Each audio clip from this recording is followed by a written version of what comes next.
आर्या श्रीमती दुलारी Singh college के YouTube channel पर आप सबका हार्दिक स्वागत है।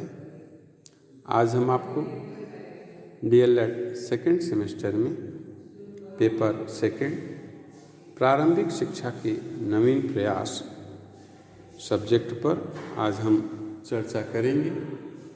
पिछले वीडियो में हमने आपको मैकाले का विवरण पत्र, लॉर्ड विलियम बेंटिक द्वारा मैकाले के विवरण पत्र की स्वीकृति, मैकाले के विवरण पत्र का गुण दोष और उसका प्रभाव टॉपिक पर चर्चा किया था।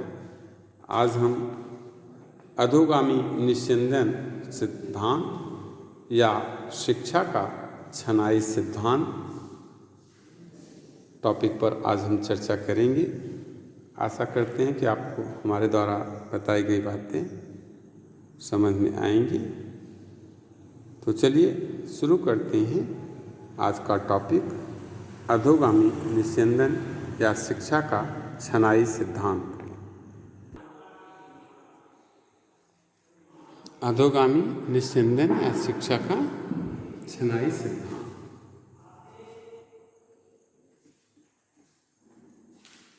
यद्यपि 19वीं शताब्दी के प्रारंभ से ही अंग्रेजी शासकों को यह अनुभव होने लगा था कि भारत में शिक्षा उच्च वर्ग को ही प्रदान की जा सकती है, परंतु इस सिद्धांत का वास्तविक जन्मदाता मैकाले को ही माना जाता है। उसके अनुसार शिक्षा केवल उच्च वर्ग को प्रदान की जानी चाहिए। उच्च वर्ग से शिक्षा स्वतः ही निम्न वर्ग में पहुंच जाएगी। उसका कहना था कि शिक्षा ऊपर से नीचे को छानकर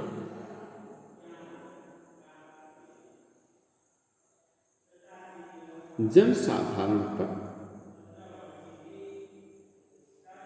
पहुंच जाएगी। पहले उच्च वर्ग के लोगों को अंग्रेजी शिक्षा दी जाएगी और बाद में जनसाधारण उनके संपर्क में आकर स्वयं शिक्षित हो जाएंगे। आर्थर मेहू के शब्दों में जन समूह में शिक्षा ऊपर से छान छान कर पहुंचाई जाए, बूंद बूंद करके भारतीय जीवन के हिमालय से लाभदायक शिक्षा नीचे को बहे, जिससे कि वह कुछ समय में एक चौड़ी तथा विशाल धारा में परिवर्तित होकर शुष्क विशाल मैदानों को सिंचित करे।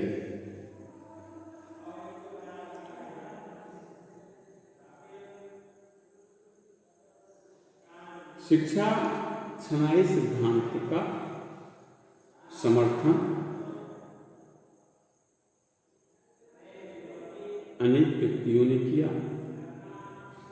बंबई के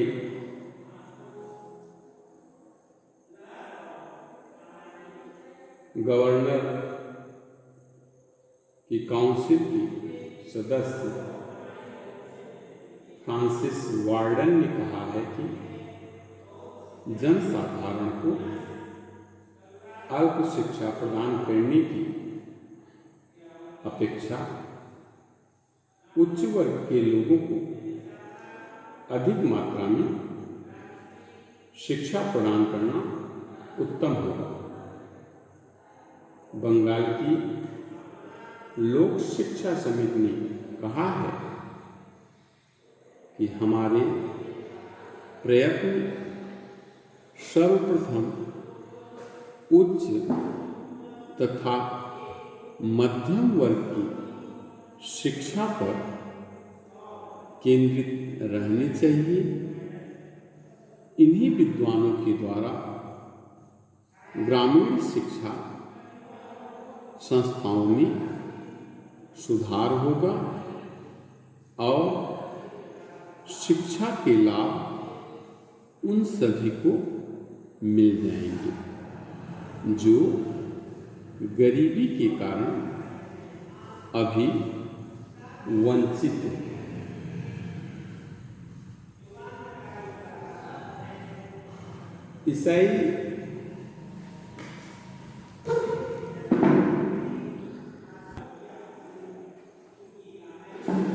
ईसाई मिशनरियों का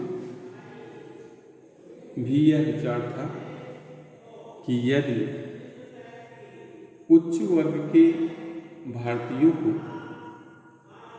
ईसाई बना लिया जाए तो निम्न वर्ग की जनता स्वयं इस धर्म को स्वीकार कर लेगी। मैकाले ने कहा था कि वर्तमान समय में हमारा उद्देश्य निम्न वर्ग के लोगों को प्रत्यक्ष रूप से शिक्षा देना नहीं है। हमारा उद्देश्य एक ऐसे वर्ग का निर्माण करना है जो इसके उपरांत जैसी हम आशा करते हैं अपने देशवासियों में उस शिक्षा के कुछ अंशों को वितरित कर सके जो हमने उनको दी है।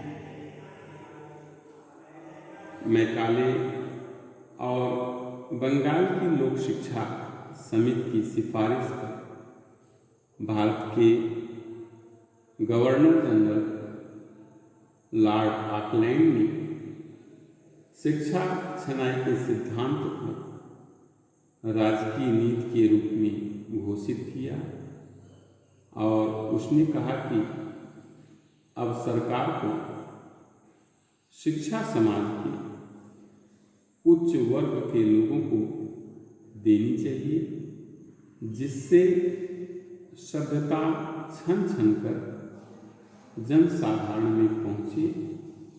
लॉर्ड ऑकलैंड ने 24 नवंबर सन 1839 के अपने विवरण पत्र के द्वारा घोषणा किया और घोषणा में कहा कि सरकार के प्रयास समाज के उच्च वर्गों में उच्च शिक्षा का प्रसार कराने तक सीमित रहने चाहिए। जिनके पास अध्ययन के लिए अवकाश है और जिनकी संस्कृति छन छन करके जनसाधारण तक पहुँचे हैं। तो शिक्षा छनाई सिद्धांत को अपनाने के कारण प्रमुख कारण ये थे। सबसे पहला कारण था कि अंग्रेजी साम्राज्य को दृढ़ता प्रदान करने के लिए कुछ ऐसे व्यक्तियों की आवश्यकता थी जो अंग्रेजी शिक्षा प्राप्त करके राज्य कर्मचारी बन सके। इस कार्य के लिए उच्च वर्ग को शिक्षा प्रदान करना ही उपयोगी हो सकता था, न कि जनसाधारण को। अंग्रेज शासकों का विश्वास था कि अंग्रेजी शिक्षा के माध्यम से उच्च वर्ग को शिक्षित करके जनसाधारण को भी पाश्चात्य सभ्यता में रंगा जा सकता है।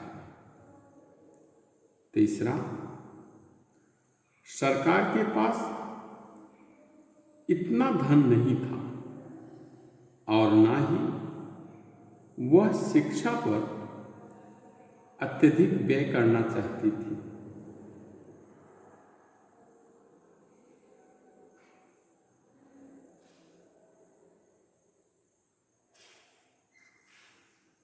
कभी उसके मन में आया ही नहीं था, वह तो उच्च वर्ग को शिक्षा प्रदान करके इस भार से मुक्त होना चाहती थी।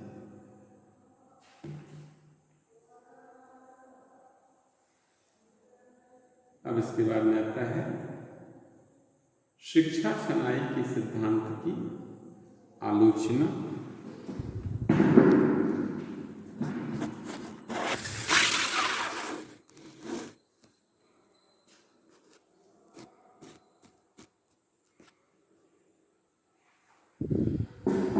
शिक्षा के छनाई सिद्धांत की जो आलोचना है वो इस प्रकार से की जाती है।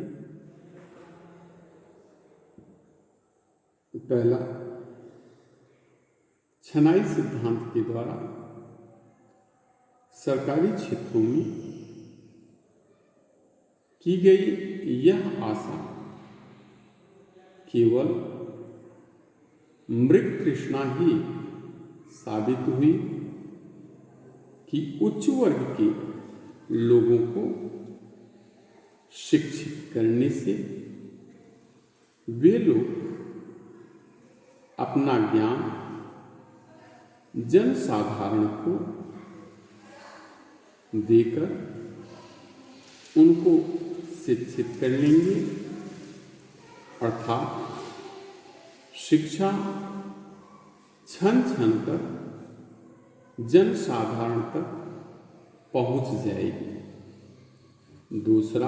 दूसरी जो आलोचना हुई कि छनाई सिद्धांत के परिणाम स्वरूप भारत के उच्च वर्गों के लोगों और जनसाधारण के बीच एक गहरी खाई उत्पन्न हो गई। उच्च वर्ग के शिक्षित लोग अपने को जनसाधारण से बिल्कुल अलग समझने लगे। यह अंग्रेजी शिक्षा प्राप्त उच्च वर्ग भारतीय होते हुए भी भारत के जनसाधारण से घृणा करने लगा। इस वर्ग के जीवन स्तर और जनसाधारण के जीवन स्तर में जमीन आसमान का अंतर हो गया। इसके बाद में तीसरा आता है कि स्वार्थी उच्च वर्ग में शिक्षित होकर जहां एक ओर अपनी आर्थिक उन्नति की, वहां दूसरी ओर राष्ट्रीय आंदोलन को दबाने में अंग्रेज शासकों का साथ देकर अपनी राष्ट्र विरोधी भावनाओं का परिचय दिया। शिक्षा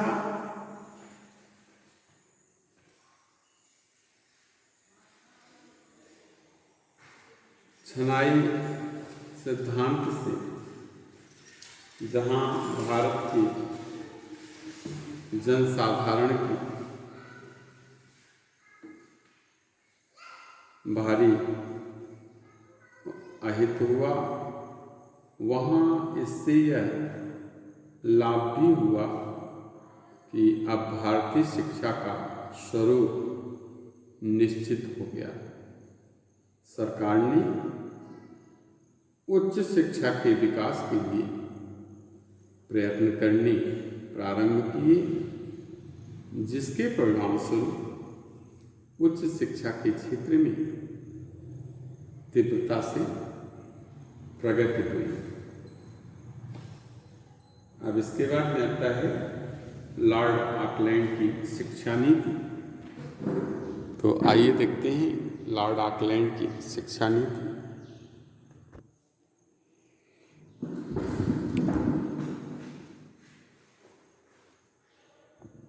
लॉर्ड विलियम बेंटिक के पश्चात लॉर्ड ऑकलैंड भारत का गवर्नर जनरल बना।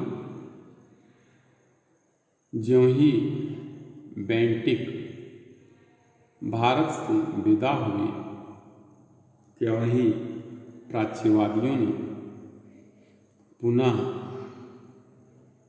सरकार के निर्णय के विरुद्ध आवाज उठाई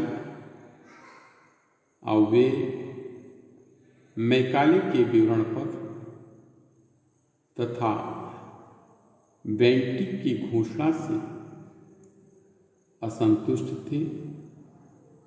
लॉर्ड ऑकलैंड ने स्थिति को बहुत गंभीर पाया। 4 वर्षों का समस्या के अध्ययन किए और गंभीर विचार करने के पश्चात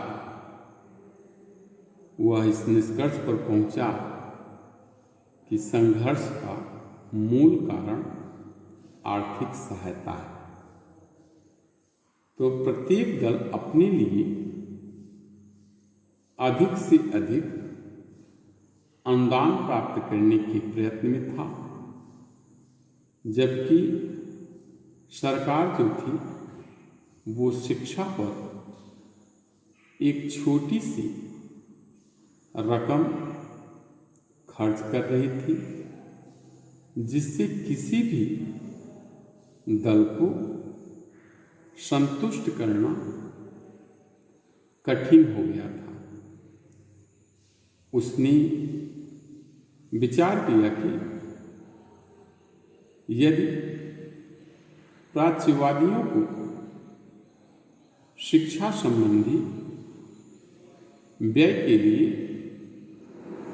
कुछ अधिक धन दे दिया जाए तो वे शांत हो जाएंगे।